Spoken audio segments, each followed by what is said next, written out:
The money is made. The money is decided. The profit is locked in when you buy the trade, not when you sell it. If you're going to leave a whole bunch of stuff that you think you have to learn and you really don't, like if you want to throw half the book away, throw away half the book about selling, about exiting a position. Why? Because a properly purchased trade will always be profitable. Sure, you might leave some money on the table, but that's how you learn about FOMO anyway. A properly purchased trade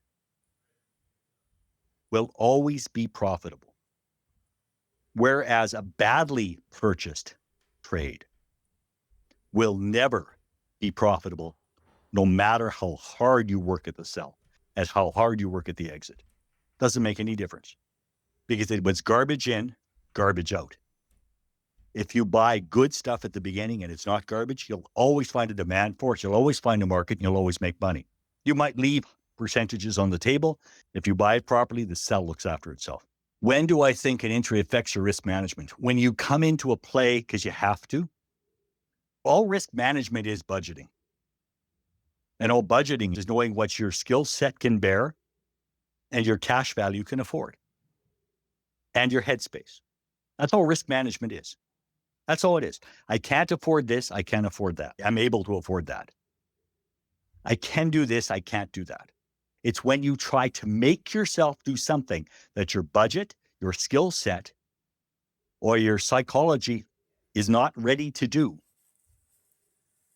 That's when everything goes to hell. And that's what they call bad risk management. And you have to have the brains, the psychology to go, that's okay. There isn't one for me today. There will be tomorrow. And that takes guts and that takes determination and trust in yourself in the market. The same people that try to chase the higher profits are generally the ones who are in trades they can't afford. I'll say that again.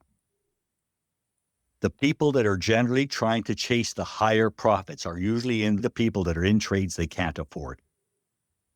Not really, not if you looked at it. They got lucky once or twice. They made a couple of bangers work and suddenly they think they're smart at this. So they go in assuming it's always going to work, which is a recipe for disaster because they don't have a system. They have luck. They have chance. And they're chasing big value because they can't afford to risk the play they're doing. So they had bad entry. And that comes back to what I said. If you buy the trade properly, you're fine. You don't have to worry about the sell. That's how you eliminate the worry. When you go shopping, you just don't go throw money at the store on the floor and go, okay, take whatever, leave me my change, whatever, and you just walk out with your groceries. What you do is you go in with a budget. You go say, I want Cheerios and I want milk and I want eggs, and that's what I'm willing to pay for them, et cetera, et cetera, et cetera. You bring what you need for money, you take them home. It's the same thing with trading. It's the same damn thing with trading. If you don't plan ahead for how much you want to spend or invest on an individual trade, and if you don't plan ahead for how much you're willing to risk on the trade, meaning what's your stop loss, and yes, we have to have those, and how much I'm willing to take, meaning, okay, it could run to 40%, could run to 100%. My budget was 10. Once I make 10%, I'm done. That's the discipline. That's the discipline. It comes down to the fact of a prepared trade is a successful trade. A chasing trade is rarely ever successful. And if it is, you don't know why, so you just got lucky. But a prepared person has a higher chance of growth and success than people who just throw darts at a board or follow somebody else's pick. And what I mean by prepared is you go in every day, the night before, and you say, this is how I'm feeling this morning. This is what the world looks like. This is my budget. Looking at it and going, this is what I want to spend. You walk into the market the next morning, you go, yeah, I'm still feeling okay. I still have that budget. It makes sense in my head.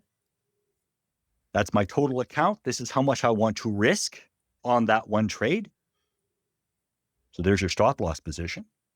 The other part is most people leave the other part of that out. They don't follow the next part. And they go, you ask somebody how much I want to make. And they immediately go, as much as I can. Bad mindset. That's FOMO. That's greed. You cumulatively grow and say, this trade will make me.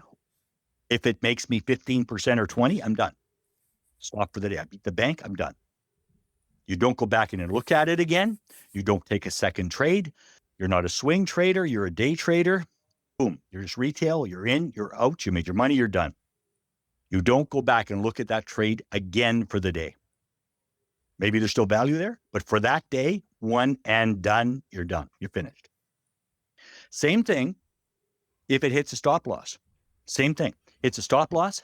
You're done for the day. You don't go back in, take another trade, trying to make up the loss. That's a recipe for disaster. Because FOMO's in your mind. You're either right and learned and made money, or you're right and you've learned and you haven't made money. But notice the beginning is you're right and you've learned. Money's secondary. Money's the last part of it. And that's what it comes down to. So if you have the right budget and if you have the right mindset, you're fine.